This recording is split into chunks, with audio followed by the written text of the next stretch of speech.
you have been a victim, why are you a victim? Because what? I'm never the victim of school. You're new to the school, which means I'm different, okay? I'm a new target, okay? So that is one of the reasons. Also, another big reason is the fact that, as some of you may have experienced, and you do not need to raise your hands for this, some of you have experienced childhood abuse, either physical, verbal, emotional, sexual, one of those types of abuse. I put abuse and bullying underneath the same umbrella of maltreatment.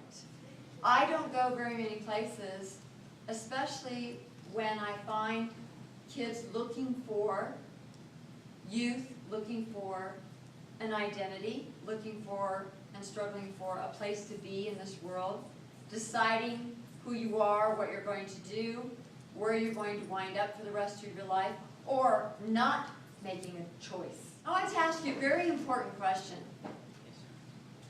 Does anyone choose to be a victim? Any thoughts on that? Okay, absolutely.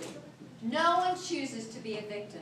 Is anyone shamed because they are a victim? Okay, almost everybody is nodding. Of course, because it's that vulnerability of being a victim that causes you to feel shamed, even though you didn't cause it to happen to yourself, right? What happens after that is the most important thing that happens to you. And if you remember nothing else from today, it is to remember that you have a choice. Once you have become a victim, your biggest choice from there is to decide, am I going to stay a victim?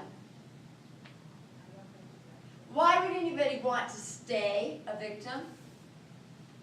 To not get someone in trouble. Okay, to not get in trouble? Fear. Fear? Pity? Okay, let's talk about a couple of those. Fear everyone has. It's false evidence appearing real. That's the acronym I use for that. What that means is people stay in the situation that they are in even though it is the bottom of the barrel, bad environment for you to be in because you know where you are. There's no fear about knowing where you are.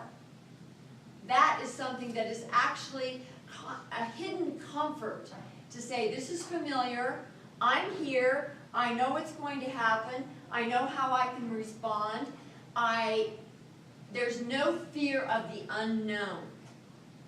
People do not want to make choices to step out of the comfort zone, no matter how bad that comfort zone is. And I imagine for most of you, because I've been here many times speaking to you, that it's an awful position that you have been in to wind up being a victim and to be here. Now, though, the choices are going to be yours.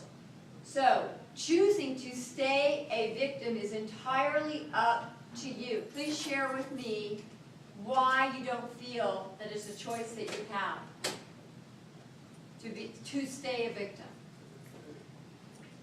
So you have a choice to be a victim? Yes, Right, some people do it just like because they have attention all the time.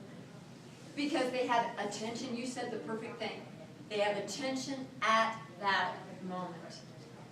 So it's comforting to have someone paying attention to you, someone making you feel better, someone being the nurturer for you, and it almost doesn't matter who it is. It could be just about anyone, as long as they are paying attention to you. Many girls and boys fall into relationships for that very simple fact, that they have someone paying attention to them. There's no exploration about what kind of man or guy or girlfriend or boyfriend that you have. Would you agree with me?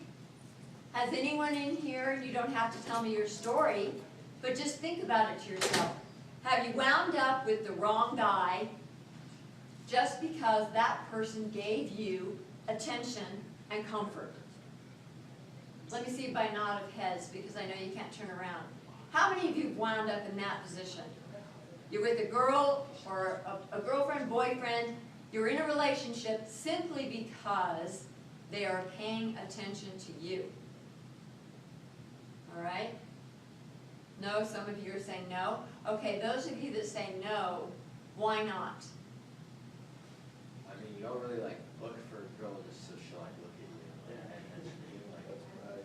Yeah, that's pretty wild. Well, that's not conscious. I agree with you. It is not a conscious decision.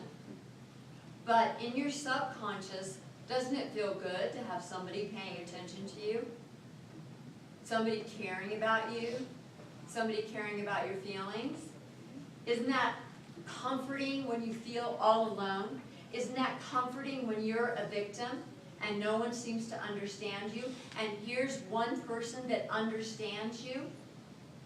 So the choice of not being a victim doesn't always wind up being as easy as I'm saying it. How many of you have ever had someone say to you, I didn't really mean that.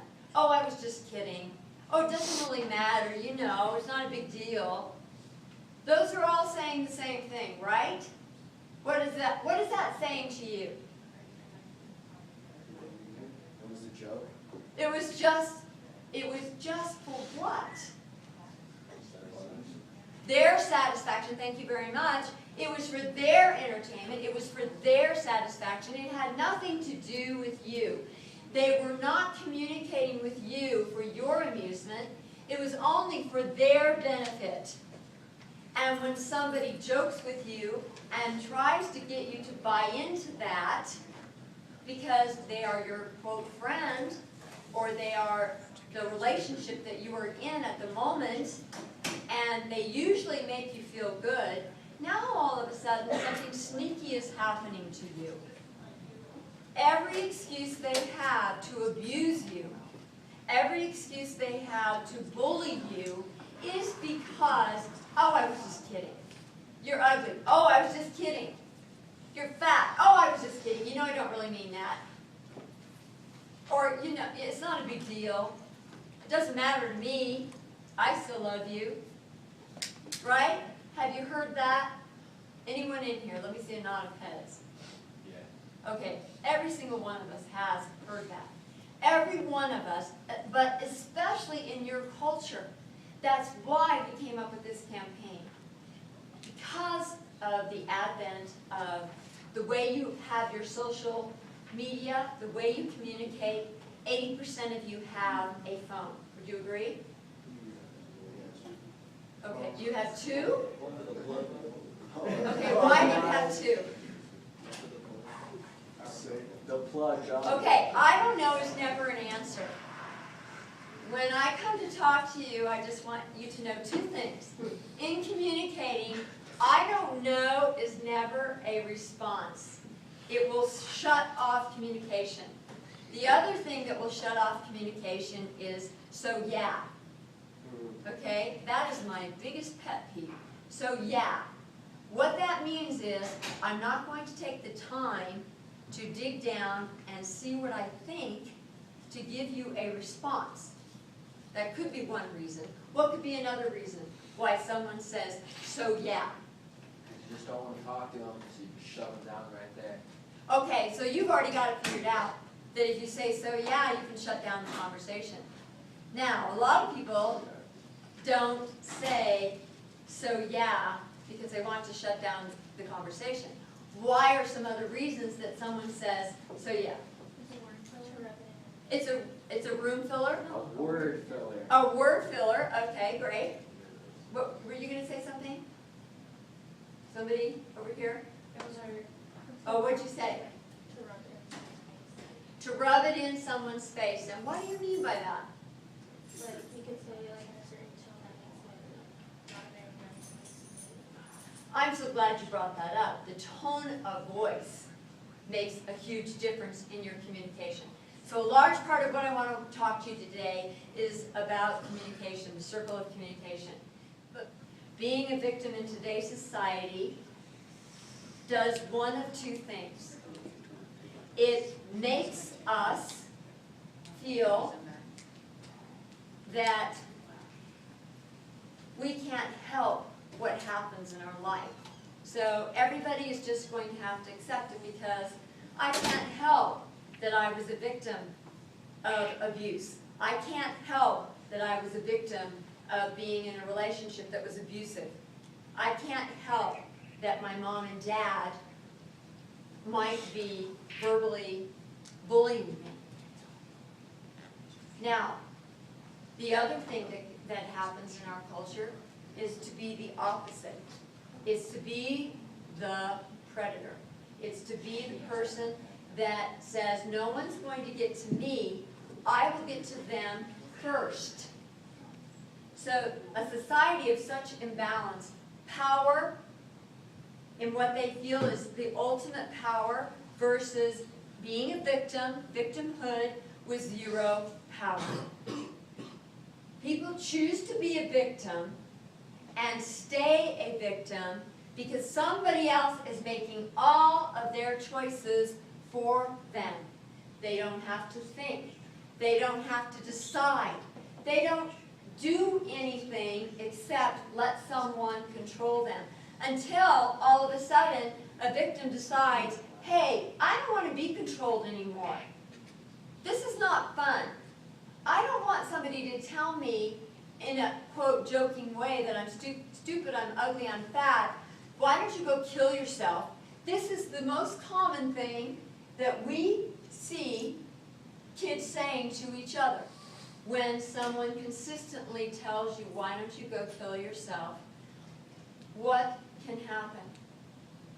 Actually, we'll go do it. You actually go and do it because you've lost the confidence that you have of your self-worth. You've lost the ability to see that you do not have to choose to stay in the position of being a victim. So going back to the victims, you are controlled by someone else.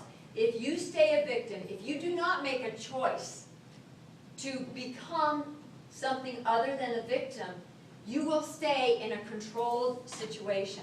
Now, you might change one controlling person for another controlling person. It might be that you leave your house because you can't stand that your parents are controlling you, and you go somewhere else, and that's where you start being controlled by another person. It might be in your friendship or in another way. But nevertheless, you wind up going through your life without choosing your life. And that is the biggest freedom that you have. You're in here now because of some choices that you made, right? Okay, so that being said, most of you, if not all of you, have at some point been a victim of abuse or bullying, correct?